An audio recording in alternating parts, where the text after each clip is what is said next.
Terminal Purwokerto belum sepenuhnya sibuk, tapi suara kendaraan yang hilir mudik dan teriakan pedagang sudah ramai sejak subuh.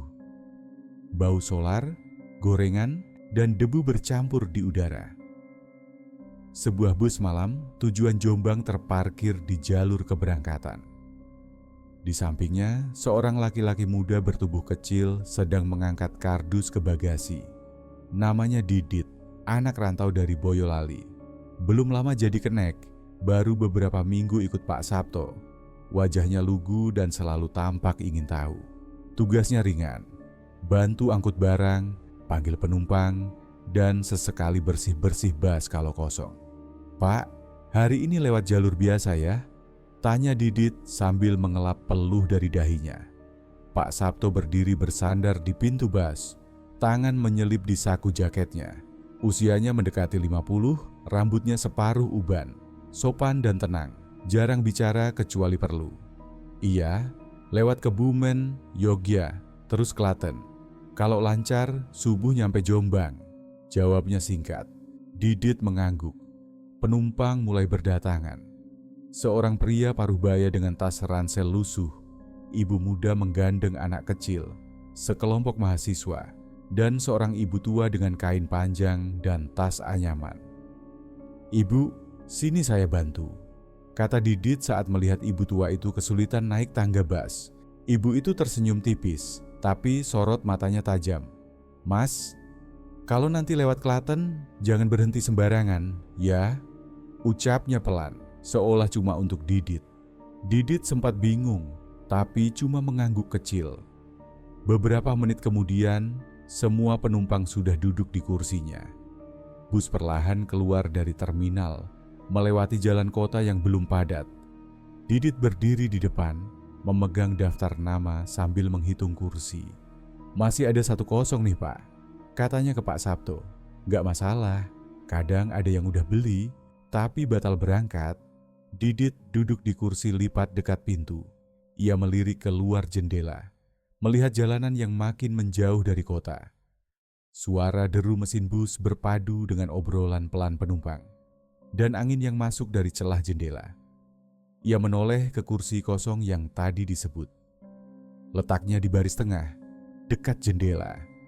Tidak ada yang aneh, tapi entah kenapa ia merasa seperti sedang diawasi. Ia menggeleng pelan, lalu menarik jaketnya dan bersandar. Perjalanan baru saja dimulai. Bus melaju keluar dari kota, masuk ke jalur selatan yang menghubungkan Purwokerto dan Kebumen. Jalannya cukup mulus, tapi kiri kanan masih banyak pepohonan. Beberapa bagian terlihat seperti hutan kecil, sepi dan jarang rumah. Didit berdiri di dekat pintu, sambil sesekali melongok ke arah penumpang. Semuanya terlihat tenang. Sebagian tertidur, sebagian lagi memandangi ponsel atau melihat keluar jendela. "Sampai mana Pak?" tanya Didit ke Pak Sabto yang tetap fokus di balik kemudi. "Baru masuk jalur hutan kecil. Kalau lancar, sejam lagi sampai Kebumen," jawabnya tanpa menoleh. Cuaca awalnya terang, langit agak mendung tapi biasa saja. Namun, perlahan jalanan di depan mulai tertutup kabut tipis. Kabut itu semakin tebal dalam beberapa menit. Pemandangan di luar jendela memutih. Pohon-pohon di pinggir jalan hanya tampak bayangannya. Didit merapat ke kursi depan. "Kok cepat banget kabutnya, Pak?" Pak Sabto menurunkan kecepatan. "Jarang-jarang begini, tapi jalur sini memang suka aneh." Beberapa penumpang mulai membuka tirai jendela dan saling menoleh. Bus terasa sedikit lebih dingin dari biasanya. Lalu AC mati tiba-tiba. Tak ada udara keluar dari blower di atas kepala. Didit mencoba menekan tombol di panel dekat pintu. "Pak, AC-nya nggak nyala." Pak Sabto tidak menjawab. Ia menatap jalan yang kini nyaris tak terlihat lebih dari beberapa meter ke depan. Kabut benar-benar tebal. Didit memeriksa jendela, ternyata mengembun dari dalam. Ia mengusap satu sisi dengan telapak tangan. "Mas, kenapa dingin banget?" tanya seorang penumpang, ibu muda yang duduk di baris ketiga. "AC-nya malah mati, Bu. Saya juga heran." Jawab Didit sambil memeriksa panel lagi. Beberapa penumpang lain mulai berbisik. Salah satu dari mereka menyebut udara di dalam bus seperti berat dan sesak. Ada yang menggosok-gosok lengan karena merasa menggigil. Saat Didit mendekati baris tengah, terdengar ketukan pelan dari arah jendela. Ia langsung menoleh. Bus masih melaju dan tak ada apapun di luar. Kabut begitu tebal, bahkan rumput pinggir jalan pun tak terlihat. "Mas Didit, tadi ada yang ngetuk jendela," ucap seorang penumpang tua dari baris kelima. "Padahal kita nggak berhenti," tambah penumpang lain. Didit mencoba tersenyum, walau ragu. Ia melihat keluar lagi, hanya putih dan samar-samar batang pohon. "Tenang Bu, mungkin suara dari dalam saja," katanya pelan, lalu kembali ke depan. AC menyala kembali tanpa sebab. Embun di jendela perlahan hilang. Kabut di luar pun mulai menipis. Jalan terlihat sedikit lebih jelas. Pak Sabto mempercepat laju bus sedikit. "Lewati aja kabut ini cepat-cepat." Didit diam. Matanya masih melirik keluar, ke barisan pohon yang terus berlalu. Tak ada yang aneh terlihat, tapi udara dalam bus belum sepenuhnya kembali seperti semula. Bus sudah keluar dari jalur hutan kecil dan masuk ke wilayah Kebumen. Jalanan mulai terbuka. Kiri dan kanan ladang luas, sebagian dipenuhi pohon jagung, sebagian lagi sawah yang baru ditanami. Rumah penduduk jarang terlihat. Udara di dalam bus sudah normal, tapi suasana tetap terasa hening. Didit duduk di kursi lipat dekat pintu, sesekali berdiri untuk melihat kondisi penumpang. Beberapa tidur bersandar ke jendela. Seorang bapak tua membaca buku kecil, entah apa isinya. Anak-anak muda di belakang sibuk dengan ponsel masing-masing. "Masih jauh, Pak?" tanya Didit, melongok ke arah depan. "Bentar lagi masuk terminal Kebumen. Mau berhenti sebentar di situ," jawab Pak Sabto sambil tetap menatap ke depan. Didit mengangguk. Ia memperhatikan jalan di depan. Jalur lurus, kosong, tak ada kendaraan lain. Angin pelan masuk dari jendela sopir yang sedikit terbuka. Tiba-tiba Pak Sabto memperlambat laju bus. Tangannya menggenggam setir lebih erat. "Kenapa, Pak?" tanya Didit cepat. Pak Sabto tidak langsung menjawab. Matanya fokus ke cermin spion kanan. Didit ikut menoleh. Di kaca spion ada bayangan hitam berdiri diam di tengah jalan, tidak jauh di belakang bus. Tubuhnya tegak, tidak bergerak, wajahnya tidak terlihat jelas. Didit langsung berdiri. "Itu tadi orang, Pak." Pak Sabto menoleh ke belakang. Jalan kosong, tidak ada siapa-siapa. "Di cermin tadi kayak ada yang berdiri," lanjut Didit pelan. Pak Sabto tetap tenang. "Iya, saya lihat juga. Tapi pas noleh nggak ada, biarkan aja." Didit kembali duduk. Ia melirik ke cermin beberapa kali. Kosong. Tapi rasa tidak enak mulai muncul. Perutnya sedikit mual, seperti masuk angin, tapi lebih karena gelisah. "Pak, dulu pernah ngalamin gitu juga?" tanya Didit. "Pernah," jawab Pak Sabto singkat. "Biasanya lewat-lewat aja, jangan diladeni." Suasana di dalam bus tetap diam. Tidak ada yang menyadari apa yang baru saja mereka lihat. Didit menarik napas pelan dan mencoba tidak melihat ke cermin lagi. Beberapa menit kemudian, bangunan terminal kecil mulai terlihat di kejauhan. Bus memperlambat laju, bersiap berhenti sejenak. Jalanan kembali ramai, tapi di pikiran Didit, bayangan tadi masih terbayang jelas. Tepat di tengah jalan, diam menghadap bus. Bus keluar dari terminal Kebumen dan langsung masuk ke jalur utama menuju Yogyakarta. Langit mulai gelap, matahari hampir tenggelam, membuat jalanan terlihat temaram. Lampu dalam bus menyala, tapi tidak terlalu terang. Hanya cukup untuk melihat jalan di lorong. Didit duduk sebentar sambil makan roti dari kantong plastik. Perjalanan mulai terasa panjang. Di luar, jalanan mulai padat, tapi bus tetap melaju dengan kecepatan stabil. Beberapa penumpang sudah mulai tertidur. Ada yang bersandar ke kaca, ada juga yang memeluk tas. Namun, Didit melihat satu hal yang membuatnya berhenti mengunyah. Seorang perempuan muda duduk di baris keempat sebelah kanan, tampak sedang berbicara pelan. Bibirnya bergerak, sesekali mengangguk kecil. Tangannya juga sempat menunjuk ke jendela. Didit berdiri dan berjalan perlahan ke arah kursi itu. Ia sempat melirik ke samping perempuan itu. Kursinya kosong. Ia berhenti di baris ketiga dan berpura-pura mengecek bagasi atas. Tapi matanya tetap ke arah perempuan itu. Perempuan itu masih berbicara pelan, lalu tertawa kecil. Didit menoleh ke belakang. Penumpang lain tidak ada yang memperhatikan. Ia akhirnya mendekat. "Mbak, permisi, butuh bantuan?" Perempuan itu kaget sedikit, lalu tersenyum tipis. "Oh, enggak mas, cuma ngobrol aja." Didit menoleh ke sebelahnya. Masih kosong. "Sama siapa ya?" tanya Didit pelan. Perempuan itu diam sebentar. Wajahnya ragu. "Sejak dari Kebumen, rasanya kayak ada yang duduk di sini," katanya pelan. "Saya pikir awalnya penumpang yang ketiduran, tapi tadi saya lihat jelas kursinya kosong." Didit menelan ludah. Ia berusaha tetap tenang. "Ibu tadi di samping sini sempat bilang, ada suara orang napas pas saya tidur. Tapi nggak ada siapa-siapa," lanjut perempuan itu. Didit hanya mengangguk. "Kalau Mbak merasa nggak nyaman, boleh pindah ke belakang. Masih ada satu kursi kosong." Perempuan itu menoleh ke belakang, lalu mengangguk. Ia berdiri perlahan, membawa tas kecil dan pindah kursi. Didit memandangi kursi kosong yang ditinggalkan. Kursi itu tampak biasa saja. Tidak ada yang aneh. Ia kembali ke depan, duduk di kursi lipat. Lalu menoleh ke Pak Sabto. "Pak, tadi ada penumpang yang ngomong. Dari Kebumen dia ngerasa ditemenin duduk." Pak Sabto tetap menatap ke depan. "Jangan diikuti. Selama dia nggak kenapa-kenapa, ya terus aja jalan." Didit diam. Lampu di dalam bus berpendar lemah. Di cermin depan, jalan terlihat sepi. Hanya diterangi lampu kendaraan dari arah berlawanan. Perjalanan masih panjang, tapi suasana di dalam bus tidak lagi sama.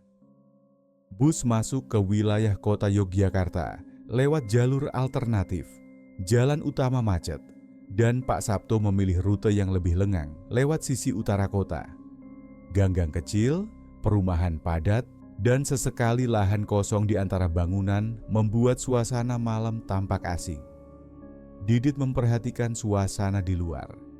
Biasanya Yogyakarta tetap ramai sampai malam, tapi jalanan yang mereka lewati sekarang sepi sekali. Lampu rumah-rumah di pinggir jalan sebagian besar mati. Tidak ada motor atau pejalan kaki lewat. "Pak, ini kok sepi banget? Gak kayak biasanya?" tanya Didit berdiri di dekat Pak Sabto. Sengaja ambil jalur ring road dalam. "Lebih cepat, tapi memang rada kosong," jawab Pak Sabto. Didit mengangguk pelan. Ia tetap berdiri di depan, memperhatikan jalan yang makin gelap.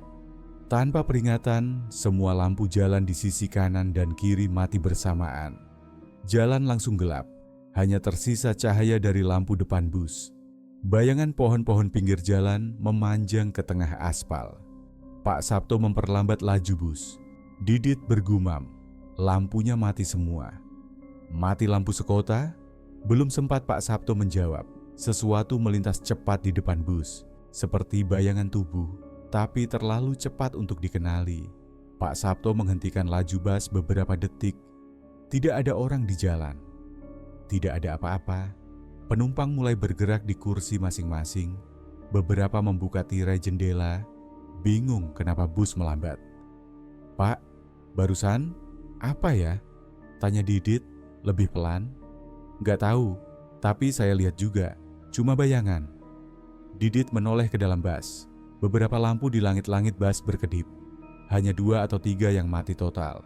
Sisanya menyala tidak stabil.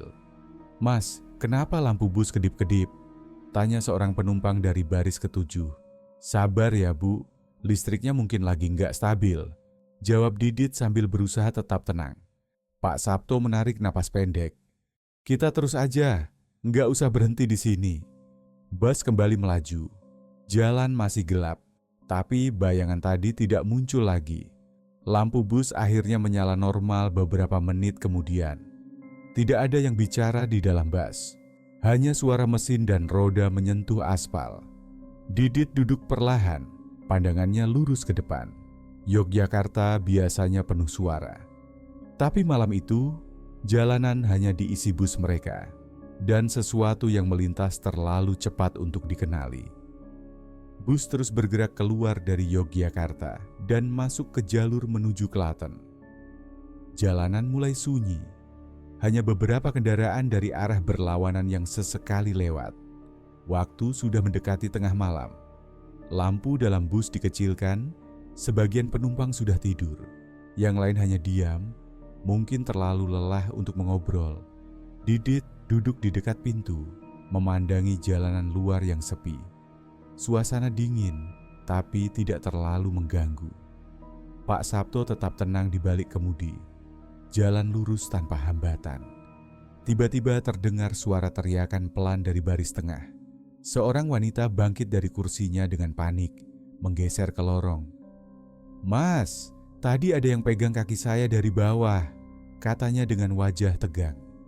Didit langsung berdiri dan menghampiri. Ia melihat ke bawah kursi, tapi tidak tampak apa-apa. "Bu, mungkin cuma selimut atau barang sendiri yang nyentuh," ucap Didit mencoba menenangkan. "Enggak mas, itu tangan, dingin banget. Pegang pergelangan saya tarik kaki saya cepat-cepat," jawabnya sambil menunjuk ke bawah kursi. Didit jongkok dan menyorotkan senter kecil ke bagian bawah. Sekilas matanya menangkap sesuatu.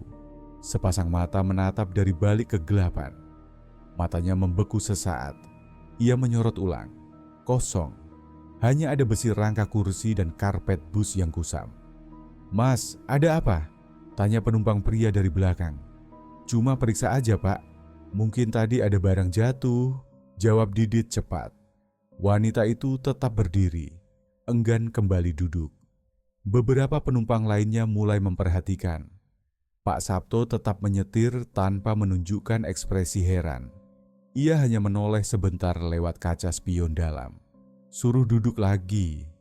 Jangan terlalu dipikir," katanya pelan ke Didit saat ia kembali ke depan. Didit menoleh ke penumpang tadi. "Bu, kalau mau pindah duduk, di belakang masih kosong satu baris." Wanita itu akhirnya mengangguk dan berjalan pelan ke belakang, masih sambil melihat ke bawah kursi yang tadi didudukinya. Didit duduk lagi, menatap ke dalam lorong bus. Lampu kecil di atas kepala sesekali berkedip. Angin dari AC terasa lebih dingin dari biasanya. Tapi tidak ada suara lagi. Tidak ada yang teriak. Tidak ada tangan yang muncul lagi. Pak Sabto melanjutkan perjalanan seolah tidak terjadi apa-apa. Jalan di luar tetap sepi. Klaten sudah dekat. Tapi Didit mulai yakin, apapun yang ikut di dalam bus belum turun sejak dari Kebumen. Bus sudah melewati pusat Klaten dan mulai masuk ke jalur lurus menuju Solo. Waktu menunjukkan hampir pukul 1. Jalanan kosong. Lampu-lampu jalan terpasang jarang-jarang, membuat suasana di dalam bus tetap gelap meski tirai jendela terbuka. Sebagian besar penumpang sudah tertidur. Suara napas dan dengkuran halus terdengar sesekali. AC tetap menyala, tapi udara terasa agak berat. Didit duduk di kursi lipat, sesekali berdiri untuk memeriksa lorong. Tiba-tiba, seorang pemuda dari baris ketiga mengangkat tangan. "Mas, permisi, bisa lihat sebentar?" Didit langsung menghampiri. "Ada yang bisa dibantu, Mas? Saya ngerasa kaki saya kayak dicakar. Tadi saya pikir nyenggol sesuatu, tapi sakitnya aneh," kata pemuda itu sambil menunjuk ke bawah. Didit berjongkok dan mengangkat karpet tipis yang menutupi lantai. Tidak ada apa-apa, hanya debu dan serpihan kecil. Tapi saat cahaya senter diarahkan lebih dekat, terlihat goresan samar di lantai. 3 garis panjang, tidak rata seperti bekas kuku. "Ini baru?" tanya pemuda itu, membungkuk ikut melihat. Didit tidak langsung menjawab. Ia menekan ujung jarinya ke bekas goresan. Masih terasa kasar, seperti belum lama dibuat. Mungkin gesekan dari barang penumpang sebelumnya, ujar Didit berusaha terdengar wajar. Tapi kok kayak cakar ya? Pemuda itu tetap memperhatikan. Didit berdiri. Kalau masih sakit, bisa pindah kursi, Mas. Di belakang masih ada satu bangku kosong. Pemuda itu mengangguk, tapi belum pindah. Ia hanya duduk kembali dan menarik kakinya ke atas kursi. Didit kembali ke depan. Ia duduk di samping Pak Sabto, membuka botol minum dan meneguk sedikit. Pak, lantai kursi baris ketiga ada goresan, kayak bekas cakaran, ucapnya pelan. Pak Sabto tetap menatap ke depan. Saya dengar tadi dia ngeluh. Dibiarkan saja, jangan panik. Dari tadi yang ganggu kursi bagian tengah terus, ya? Iya, makanya jangan sampai penumpang makin banyak yang tahu. Cukup tahu aja. Lampu jalan di luar makin jarang terlihat. Jalan kosong, hanya bus mereka yang melaju pelan di tengah malam. Didit menyandarkan punggung. Kepalanya penuh tanda tanya, tapi ia tahu tidak bisa berbuat banyak. Yang bisa dilakukan hanya memastikan semua tetap tenang dan berharap tidak ada yang lebih parah dari sekadar goresan di kaki. Bus perlahan masuk ke wilayah Solo. Waktu menunjukkan lewat pukul 2 dini hari. Jalanan kota sudah sangat sepi. Lampu-lampu toko padam, hanya beberapa warung kecil yang masih buka. Trotoar kosong dan udara makin dingin. Didit duduk di kursi depan dekat pintu, sambil sesekali menggosok kedua tangannya. Pak Sabto tetap fokus mengemudi. Mereka hampir tidak bicara sejak dari Klaten. Semua penumpang diam. Beberapa tertidur, beberapa hanya duduk memejamkan mata. Tiba-tiba terdengar suara tangisan bayi. Pelan, nyaris tertahan. Suara itu muncul dari arah belakang bus. Didit langsung menoleh. Tangisan makin jelas, pelan, seperti dari sudut bangku belakang. Pak, denger gak? Bisik Didit. Pak Sabto mengangguk tanpa mengalihkan pandangan dari jalan. Iya, Didit berdiri, berjalan pelan ke lorong belakang. Ia memperhatikan satu persatu penumpang. Tidak ada yang membawa bayi. Tidak ada yang terlihat terganggu. Sebagian besar masih tidur. Tangisan itu tetap terdengar, seolah berasal dari kursi paling belakang. Deretan terakhir. Didit mendekat dengan hati-hati. Permisi, ada yang bawa bayi? Tanyanya pelan. Tidak ada jawaban. Ia melangkah sampai ke ujung lorong. Kursi paling belakang kosong. Tidak ada tas, tidak ada barang, tidak ada orang. Tangisan tiba-tiba berhenti. Mendadak sunyi. Didit menatap kursi-kursi di sekitarnya. Tidak ada gerakan. Ia menoleh ke jendela belakang. Gelap. Pak Sabto berdiri dari tempat duduk dan ikut melihat ke belakang. Kosong. Didit mengangguk. Gak ada apa-apa. Tapi suaranya jelas banget. Pak Sabto berjalan pelan kembali ke depan. Kalau cuma suara, biarkan saja. Yang penting gak ada yang kerasukan. Didit kembali duduk. Ia melihat ke cermin tengah. Semua tampak tenang, tapi dadanya terasa tidak enak. Suara tadi terlalu nyata untuk disebut bayangan. Beberapa menit kemudian, bus keluar dari pusat kota Solo, masuk ke jalur antar provinsi lagi. Jalan kembali gelap. Suasana mencekam. Didit melirik ke belakang sekali lagi.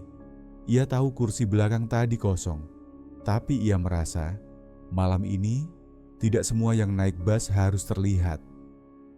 Bus meninggalkan Solo dan memasuki jalur ke arah Nganjuk. Jalanan lurus dan cukup lebar, tanpa banyak tanjakan.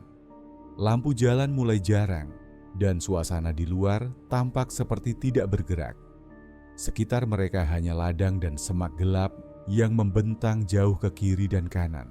Didit duduk di kursi dekat tangga pintu depan. Matanya sesekali tertuju ke jalan, kadang ke panel mesin bus. Kecepatan bus menurun, bukan karena macet atau kendaraan lain. Jalanan sepi, tapi bus bergerak lambat, seperti sedang menarik beban. Pak Sabto mengerutkan dahi, tangannya mantap memegang setir, tapi injakan gas terasa lebih dalam dari biasanya. Pak, jalannya datar kan? Tanya Didit pelan. Datar, tapi berat banget nariknya, jawab Pak Sabto tanpa menoleh. Didit berdiri dan berjalan sebentar ke belakang. Ia memperhatikan sekitar. Tidak ada suara dari penumpang. Semua diam.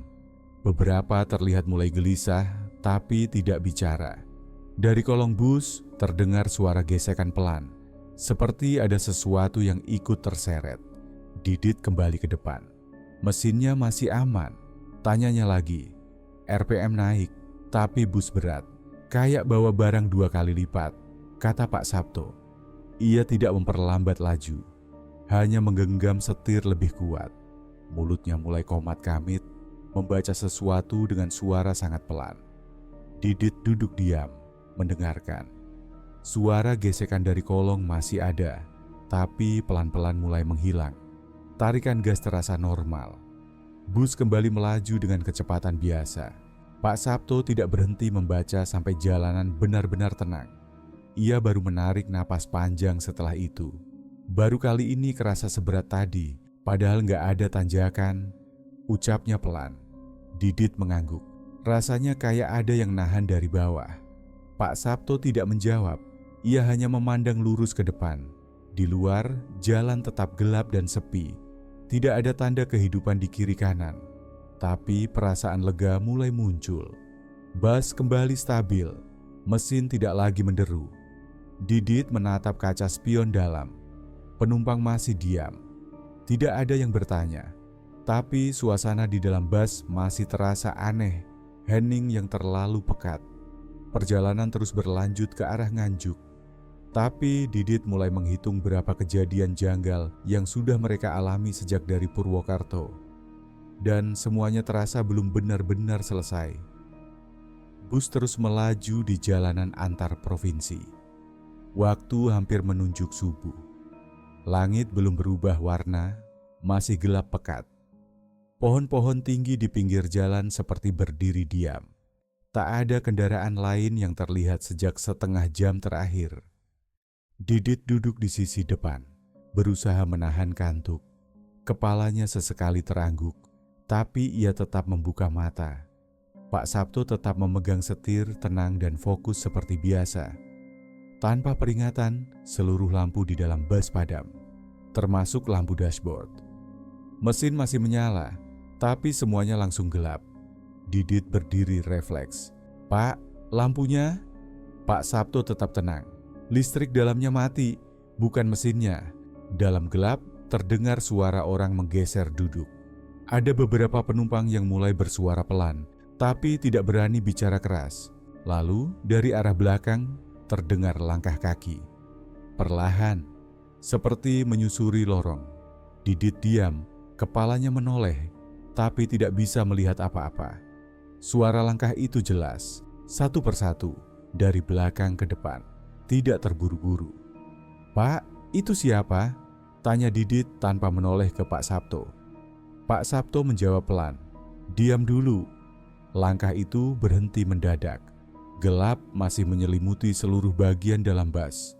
Hanya cahaya samar dari luar yang masuk sedikit melalui jendela. Kemudian lampu dalam bus menyala kembali. Pelan-pelan, Didit langsung menoleh ke belakang. Lorong kosong. Semua penumpang duduk diam di tempat masing-masing. Tidak ada yang berdiri, tidak ada siapapun yang berjalan. Barusan ada yang jalan, kan? Tanya Didit setengah berbisik. Pak Sabto menatap spion tengah. Iya, dari belakang ke depan, tapi sekarang nggak ada siapa-siapa. Pak Sabto tidak menjawab. Ia kembali menatap ke jalan. Didit melangkah beberapa langkah ke belakang. Ia periksa lorong. Tidak ada yang aneh, semua penumpang masih tampak terjaga, tapi tidak ada yang berani bertanya apa yang terjadi. Ia kembali duduk. Lampu tetap menyala, tapi rasanya seperti tidak cukup terang. Suasana di dalam bus berubah. Sejak lampu padam tadi, tidak ada lagi suara dari penumpang. Perjalanan masih jauh, tapi malam terasa semakin berat. Langit mulai berubah warna. Cahaya samar muncul di balik garis pohon di kejauhan. Bus melaju mendekati perbatasan antara Nganjuk dan Jombang. Suasana di dalam bus masih sepi, tidak ada yang bicara. Beberapa penumpang menunduk, sebagian menatap jendela, mencoba menenangkan diri. Didit berdiri dan berjalan perlahan ke bagian tengah bus. Ia ingin memeriksa kondisi penumpang sekaligus memastikan tidak ada yang butuh bantuan. Langkahnya berhenti ketika ia melihat kursi nomor 2 dari belakang, sisi kiri lorong. Sabuk pengaman pada kursi itu tertarik, menggantung ke depan seperti sedang digunakan. Bantal kepala juga terlihat menekan, seolah seseorang sedang menyandar. Tapi tidak ada siapa-siapa di kursi itu. Didit berdiri diam beberapa detik. Lalu ia menyentuh bagian sandaran. Tidak ada reaksi. Ia memeriksa lebih dekat, memastikan tidak ada barang, tidak ada penumpang. "Pak Sabto," panggil Didit, tetap menatap kursi kosong itu. Pak Sabto menoleh sedikit dari kursinya di depan. "Kenapa?" "Ini kursi kosong, tapi sabuknya ketarik sendiri. Sandarannya juga kayak habis dipakai." Pak Sabto tidak langsung menjawab. Ia menoleh ke arah spion dalam, melihat ke belakang, lalu kembali ke jalan. "Biarin, udah, balik ke depan aja," katanya pelan. Didit mengangguk pelan. Ia melangkah mundur. Beberapa penumpang rupanya juga melihat ke arah kursi itu. Tidak ada yang bicara, tapi satu dua mulai merapalkan doa dengan suara kecil.